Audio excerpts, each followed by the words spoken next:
Warhamer has a jobbing problem. Yes, that is right. What's up, guys? Angron's calmest son here. And today, we're taking a stroll down literary lane to talk about the jobbing epidemic that is currently plaguing Warhammer. No, it's not like serious. It's not that big of a deal, but it is something I have been thinking about because when you engage online in, in the hobby itself, a lot of memes get spread around, and it got me thinking, because originally my name on here wasn't going to be, anything regarding my name, actually. It was going to be like Swarmlord, because that's what I used to do, because I would post like a bunch of shit on any social media I could just to talk about Tyranids, because I really liked Tyranids at the time. But, when you see the memes and everything, the Swarmlord was getting absolutely jobbed as of recently and of regularly.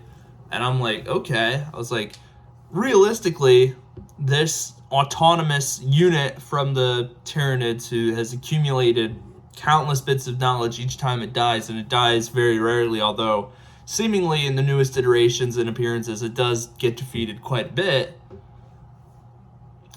should be a bigger deal, right?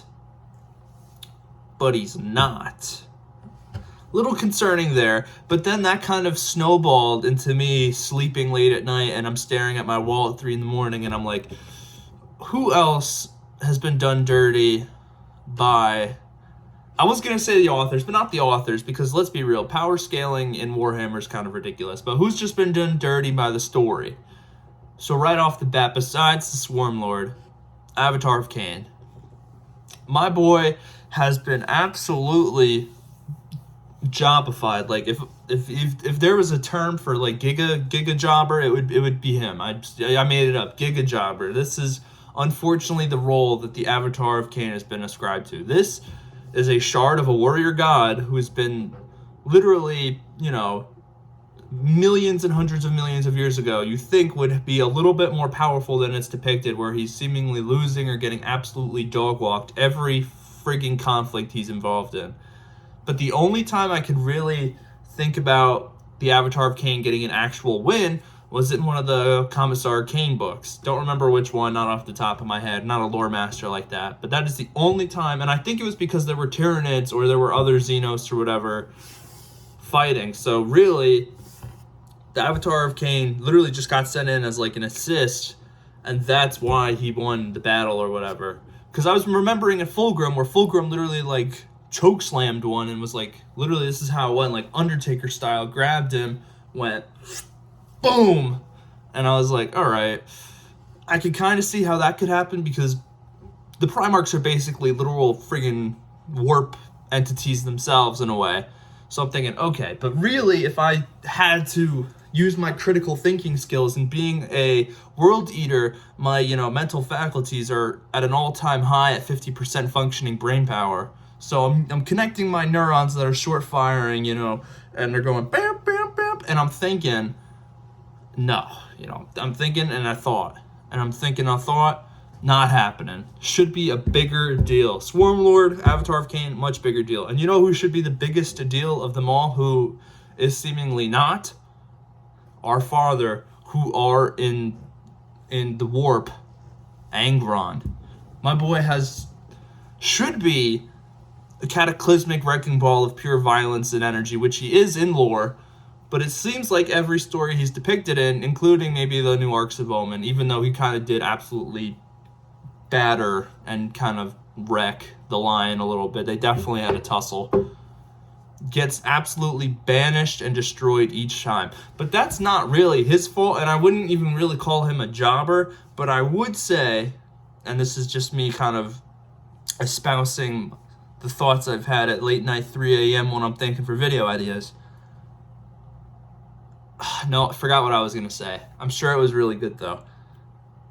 No, I remembered now. So it's the Primarchs, right? The Traitor Primarchs, because again, this is more of a power scaling thing, too.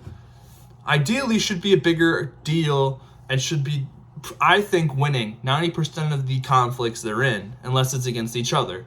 So if one of the Traitor Primarchs, like, let's say, Mortarion is in system in real space, should be winning 90% of the time. Gets destroyed by some Grey Knights. Okay, should be really high diff, right?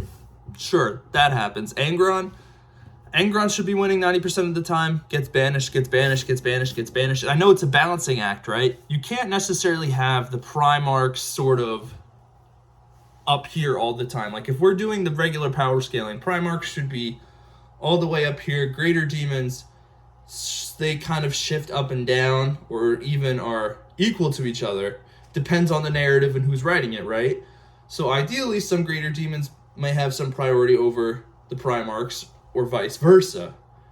But then we have someone like, boom, Grey Knight, a lot of Grey Knights, Grey Knight, Chapter Master, whoever, and yet still kind of tops out and beats Angron.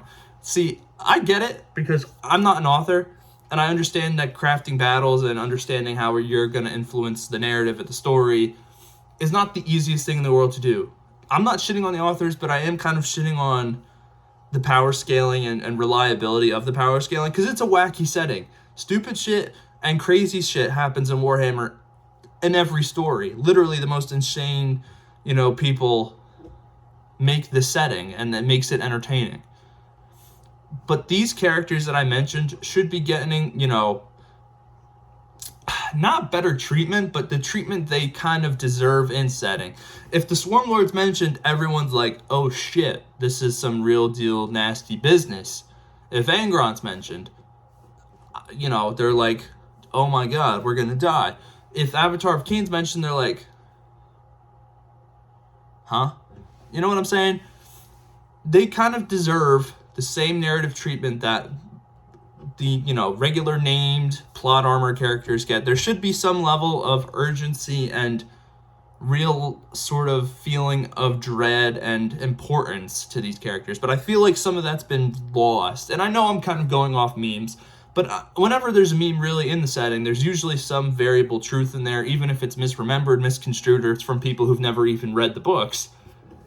There's still a little nugget of truth in most of the memes. Like I'd say a good portion, not like a majority, but like a solid.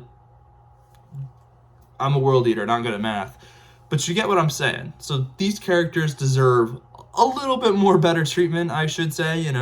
If I were to be appointed head office at Games Workshop, you'd probably have me up there, and I'd say, let's have Angron just magically win the whole setting. I don't know how, I don't know why. Let's just have him actually battle Khorne, and that's the end game setting. I don't know, but I'm just that aside, little joke aside.